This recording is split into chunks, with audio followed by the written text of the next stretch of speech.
Halo Sobat Menurut Fakta, balik lagi di kanal yang membahas tentang fakta-fakta dunia yang menakjubkan. Langsung saja kita bahas tentang video kali ini. Pernahkah kamu terbangun dari tidur dan bertanya-tanya, kenapa ya aku bisa mimpi aneh begitu? Mungkin kamu mimpi bisa terbang, dikejar monster, atau tiba-tiba jadi superhero. Tenang, kamu nggak sendirian. Mimpi adalah fenomena universal yang dialami hampir semua orang, tapi kenapa sih kita bermimpi? Dan, apakah mimpi-mimpi aneh itu sebenarnya punya fungsi? Yuk, kita selami dunia misterius di dalam kepala kita saat kita terlelap.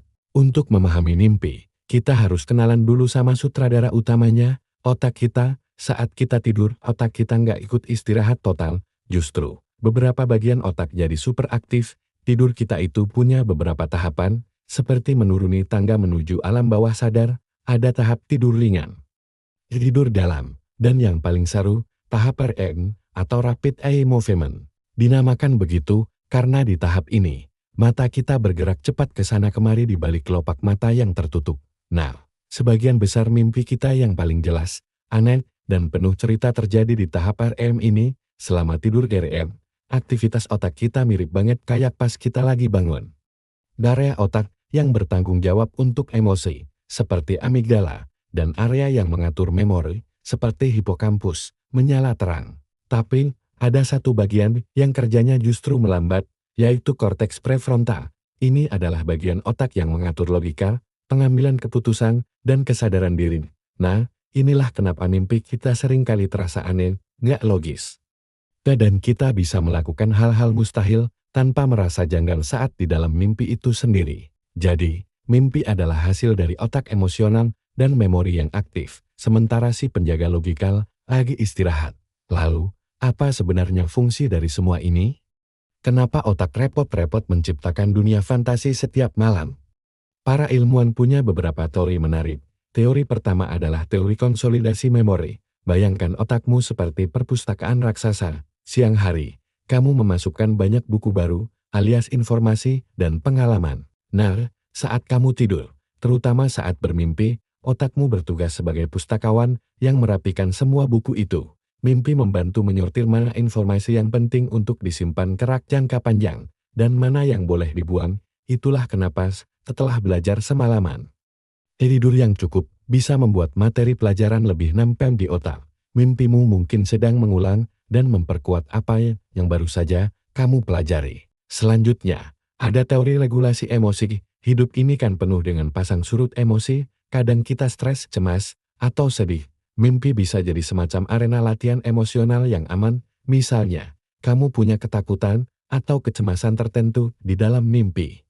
Otakmu bisa memproses emosi itu dalam sebuah skenario simulasi. Dengan menghadapi sumber stres dalam mimpi, di mana tidak ada konsekuensi nyata, otak belajar untuk mengelola emosi tersebut. Jadi, saat keesokan harinya kamu menghadapi situasi serupa di dunia nyata, kamu sudah sedikit lebih siap secara emosional. Mimpi seolah-olah menjadi terapis internal kita, membantu meredakan ketegangan emosional dari hari sebelumnya.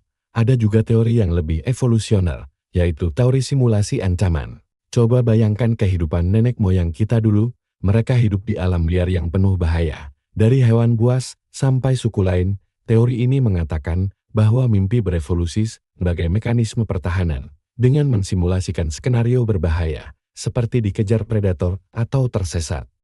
Otak melatih respons lawan atau lari kita. Jadi, kalau suatu saat ancaman itu benar-benar terjadi, kita bisa bereaksi lebih cepat dan efektif. Mimpi dikejar-kejar yang sering kita alami mungkin adalah sisa dari mekanisme bertahan hidup purba ini yang masih tertanam di otak kita. Lalu, bagaimana dengan teori yang lebih klasik dari SCGMEN di Freud?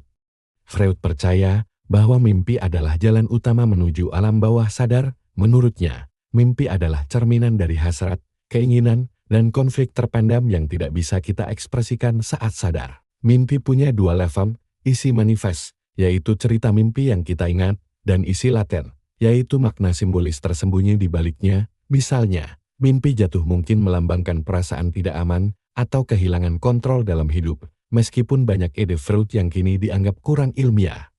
Teorinya membuka jalan bagi kita untuk melihat mimpi sebagai sesuatu yang punya makna personal dan psikologis. Ada juga teori aktivasi sintesis. Teori ini lebih fokus pada proses biologis. Menurut teori ini, selama tidur REM, batang otak kita mengirimkan sinyal-sinyal acak ke seluruh bagian otak.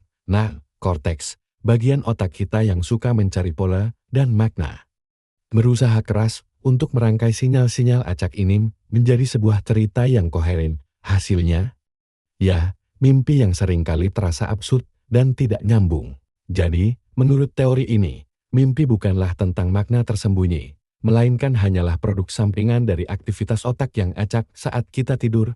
Ini seperti otak kita mencoba membuat film dari potongan-potongan klip yang tidak saling berhubungan. Jadi, mana teori yang benar?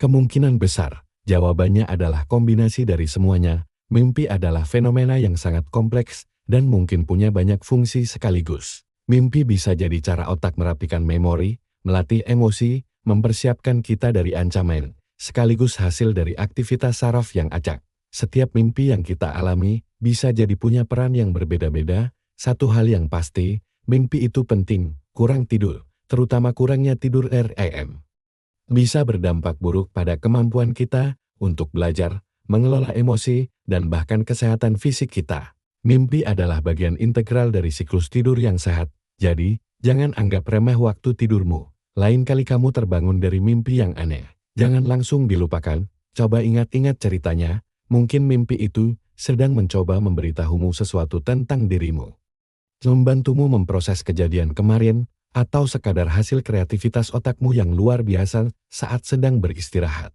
Mimpi bukanlah sekadar bunga tidur, tapi sebuah jendela menuju cara kerja otak kita yang menakjubkan. Sebuah bioskop pribadi yang diputar setiap malam khusus untukmu. Sekarang kamu tahu bahwa mimpi bukan sekadar bunga tidur, otakmu sebenarnya sedang bekerja keras di balik layar. Ngomong-ngomong, apa mimpi paling aneh yang pernah kamu alami? Pernah terbang? Dikejar sesuatu? Atau pengalaman yang terasa sangat nyata? Tulis ceritamu di kolom komentar ya, aku penasaran membacanya. Kalau kamu suka konten seperti ini, jangan lupa like, subscribe, dan aktifkan lonceng notifikasinya supaya nggak ketinggalan video menarik berikutnya. Terima kasih sudah menonton sampai akhir. Sampai jumpa di video selanjutnya.